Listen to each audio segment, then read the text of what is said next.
ঢাকায় ভারতের নতুন হাই কমিশনার দীনেশ ত্রিবেদীকে কেন্দ্রীয় মন্ত্রিসভার মন্ত্রীর সমমর্যাদা দিয়েছে ভারত সরকার। প্রায় 5 দশকের মধ্যে এই প্রথম কোনো রাজনৈতিকভাবে নিয়োগপ্রাপ্ত ব্যক্তি বাংলাদেশের মতো গুরুত্বপূর্ণ কূটনৈতিক মিশনের প্রধান হিসেবে এমন মর্যাদা পেলেন। ভারতের স্বরাষ্ট্র মন্ত্রণালয়ের এক প্রজ্ঞাপনে বলা হয়েছে, টেবিল অব প্রেসিডেন্টসে ত্রিবেদীকে কেন্দ্রীয় মন্ত্রীর সমমর্যাদা দেওয়া হয়েছে, যদিও এই ব্যবস্থা শুধুমাত্র তার ব্যক্তিগত ক্ষেত্রে প্রযোজ্য এবং আনুষ্ঠানিক প্রোটোকল সংক্রান্ত বিষয়ে সীমাবদ্ধ থাকবে।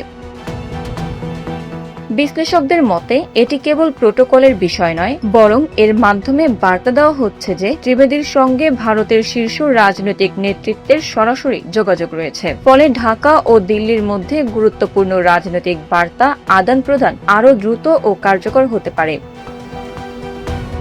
2024 সালের আগস্টে রাজনৈতিক পট পরিবর্তনের পর বাংলাদেশ ভারত সম্পর্ক কঠিন এক পর্যায়ে পৌঁছায়। শেখ হাসিনা সরকারের পতন এবং অধ্যাপক মোহাম্মদ ইউনূসের নেতৃত্বে অন্তর্বর্তী প্রশাসন ক্ষমতায় আসার পর দুই দেশের সম্পর্কে তৈরি হয় অনিশ্চয়তা। এরপর দিল্লি বিএনপির সঙ্গে সম্পর্ক উন্নয়নের উদ্যোগ নেয়। নির্বাচনে বিএনপির বিজয়ের পর ভারতের লোকসভার স্পিকার ওম বিরলাকে প্রধানমন্ত্রী তারেক রহমানের শপথ অনুষ্ঠানে পাঠানো হয়।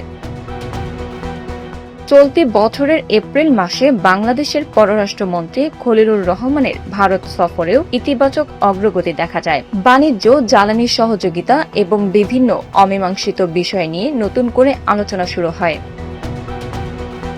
তবে সীমান্ত, অবৈধ অভিবাসন ইস্যু এবং রাজনৈতিক বক্তব্যকে কেন্দ্র করে সম্পর্ক স্বাভাবিক করার প্রচেষ্টা আবারও কিছুটা জটিল হয়ে ওঠে। 12 জুন বাংলাদেশে আসা দীনেশ ত্রিবেদী ইতোমধ্যেই দায়িত্ব গ্রহণ করেছেন, আর দায়িত্ব নেওয়ার পরই তিনি প্রায় 2 বছর বন্ধ থাকা ভারতীয় পর্যটন ভিসা কার্যক্রম পুনরায় চালুর ঘোষণা দিয়েছেন। কূটনৈতিক বিশ্লেষকদের মতে মন্ত্রী মর্যাদা পাওয়া এই হাই কমিশনারের নিয়োগ শুধু একটি প্রশাসনিক সিদ্ধান্ত নয়, বরং ঢাকা দিল্লি সম্পর্কের নতুন অধ্যায়ের গুরুত্বপূর্ণ রাজনৈতিক বার্তাও বহন করছে। Bangla affairs news desk.